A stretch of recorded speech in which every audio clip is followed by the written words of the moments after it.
backfield right now? I don't want to say it's anything's changed. I think the one thing that we've been focusing on, like we talked about way back when, is just trying to help these guys just take the next step. When it came to the run game, is just making sure we can continue to build on our fundamentals, holding the ball, making sure we're doing a great job of running with great posture. And then, finally, our transitions, which is being able to make guys miss in space, and then the ability to run through tackles. I think, obviously, it's been fun, watching these guys being able to excel at those things with the play calls and being able to get more calls with getting the ball to George, Ashton, Fatto, T-Crow, I guess a little bit of everybody at this point, on top of, like you just talked about, the added element of Taylon Green. I think, when it comes to us as an offense and in the running game, we're going into week 9, right? Going into week 9 as a team, and, we're just working like we talked about from the fall camp, just getting better each week, and right now it seems like that's what we have going on. You mentioned that depth.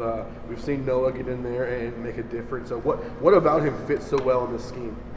I mean, he's just a tough runner. He has good vision, good low center of gravity where he's able to keep his balance, and he's a team guy. I mean, that's the one thing, I always preach to the guys in our room, is making sure guys don't fall into that tank of, man, it's not my turn, I'm never going to get a turn, because you never know how quickly that can change. As we've seen, going into the Air Force game and in the Air Force game, on top of it, next thing you know, Fatto's in there getting a bunch of carries, and he gets an opportunity to show what he can do, and that's how you build experience, and that's how you build consistency and confidence within the coaches of you being able to go out there. When George gets on a roll like he is now, and he's, you look at his career, he's kind of cyclical. He goes ups and downs and ups and downs. When he gets on a roll like this, what makes him special? Just the dynamic player he is. I think he has elite vision, elite center of gravity. I think he understands how to move and, transition, from power to speed, speed to power, to make guys miss, on top of being able to set up blocks in that way as well. And, the hidden dynamic that he has, he's able to catch the ball out the backfield. He's able to block well when it comes to pass protection. You think about that complete back, and he has a little bit of all of that. And then obviously, we talk about running groove calls and getting him into a place where he can kind of start to lather himself and get behind the O-line and getting the O-line to do those things. And I think, so much a credit to George as it is the tight ends and the O-line and Coach Keene and Coach Potter and what those guys have done to get everybody working in unison. We've thrown out a lot of stats about George over the last couple of years, doing some research yesterday. I think he's lost 1, maybe 2 fumbles his entire career. How close do you monitor that with George, and how valuable is that, obviously? Monitor what? What's that? Well, I guess repeat the question. He's only lost like 1 or 2 fumbles his entire career. Obviously, that's very valuable. Yeah, no, I think, obviously our number one fundamental is holding on to the football. I think that's a team-wide thing, offense and defense. We make sure these guys understand how important the ball is to not only our team, but to Bronco Nation. And obviously the one thing that we are always emphasizing is how we're carrying the ball through the course of practice, and we hope that those skills and things like that we're able to build through the course of practice carries over into the game. I mean, good running backs hold on to the football. Running backs that can't hold on to the football stand on the sideline, and it's pretty cut and dry. Is there anything specifically that he does well in terms of protecting the football? He just understands, man. He has a high awareness of, when he's in the contact zone, when he's in the open field, how he carries the football. And that's one of those things that you don't practice on game day. You go through the course of practice and through the course of individuals, and that's how you do it. As Taylon continues to evolve as a passer, 300 yards last game, how is that going to continue to open things back up in the running game?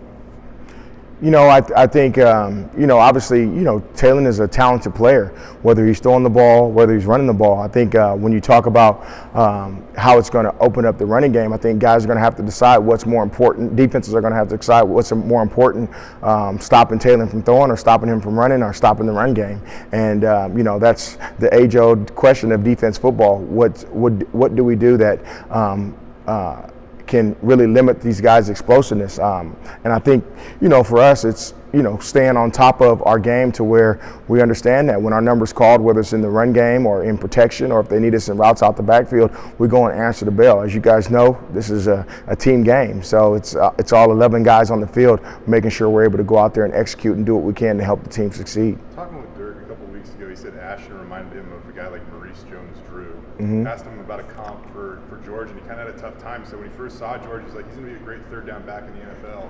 As he's gotten to know George, he said that his power and physicality when he runs the ball it's impressed him. What have you learned about George as you hit Game 9 in your first full season with him as a running back? That he's a really good player. I think, overall, I think, kind of what Coach Cutter's saying, he's very powerful. I mean, he has the ability to break tackles. He has what we're kind of talking about, the ability to hold on to the ball, the ability to make himself skinny in small spaces and hit that crease, keep his legs churning for those yards after contact. And he just understands when you need to be full speed as opposed to when you can slow it down, set up a block, and then help to get yourself down on the second level.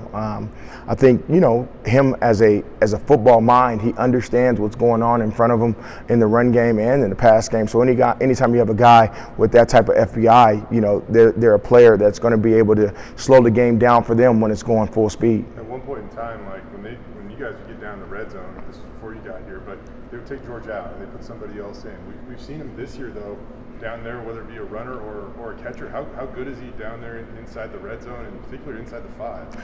He's good. I mean, obviously he's a playmaker, and I think, we're fortunate enough to have a couple playmakers, multiple playmakers on this team, multiple playmakers in the running back room and, in the receiver, tight end room, and as well as the quarterback room. But I will say this, there's opportunities for George to go out there and make plays, and we're trying to put our guys in the best situation for those guys to make plays. And for George, he's making plays in the red zone, so we might as well keep letting him do that and go from there. We've seen the offensive line just kind of have a lot more effect lately. Is that rhythm, confidence? Is it something else? I think it's all of it. I mean, I think rhythm is important. I think, getting guys into a groove where they can get into a routine to where they understand, the course of, how, it starts with the course of how the flow of practice goes. And then, transitioning that to your individual drills, what you're trying to work on as you get into your team periods. And then obviously you fast forward and you get yourself to a game on Saturday, and all that stuff comes together. And obviously there's something to be said about confidence too. I think when you're playing well and you're seeing success from the hard work that you put in, confidence is a natural fire that is burning. And I'm excited to see these guys having fun, excited to see these guys feeling like the work that they're putting in and that this team is putting in, not just the offense, but this team is putting in, is starting to pay off. You were here for some of the early years of Boise State, BYU. Any memories come to mind of that rivalry? Yeah, I always think about Mike Atkinson. I think he ran back a fumble or something like that, and that was the only touchdown. And then,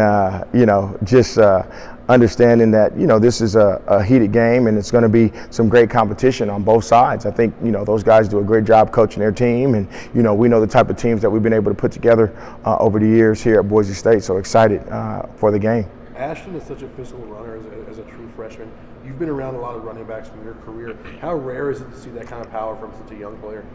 That's a good question. I think he, obviously, I think he's on trending up. Obviously we're talking about a kid that got here in, I guess, January it would have been. So it's very rare, especially for him to be taking the snaps and the understanding of the offense, the understanding of, for the most part, protection of where he needs to continue to build, just overall as a player, is those three phases of understanding the offense, protection, and then continue, like you're saying, to run powerful. But where he's at right now, it definitely is special for a guy his age. But at the same time, he's a freshman, and there's always going to be things to build on, just like George has things to build on. But we're really excited about how he's progressing over the course of this season. What makes him so difficult to tackle? Who?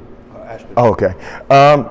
Same thing. He's a bowling ball and, low center of gravity, and he understands when to put that foot in the ground. And it's like that same foot, same shoulder, where he accelerates through the vise, accelerates through arm tackles. And then, the vision aspect of it, where he does a great job of making sure he's using the leverage of blocks to help him continue to churn for yards after contact. With 300 yards passing last week, what does that do specifically for you guys in the backfield? Do you think you see more openings to do better in the run game because you think maybe the passing game is more of a threat now than it was a few weeks ago?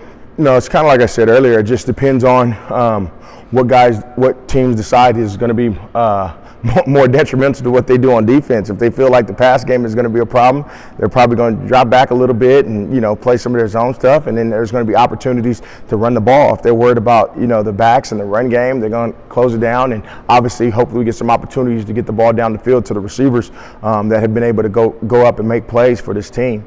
I think if we stick to our game plan, and overall the game plan is making sure over the course of the practice of during the week and into the game, we get to that routine, that rhythm from the offensive line to the tight ends to the quarterback to the receivers to the running backs as well. And that's really the most important thing. Have you done anything specifically, KB, to keep George more healthy? This is the healthiest season he's had since 2019. Man, you guys are asking some tough questions. Health and fumbles, come on.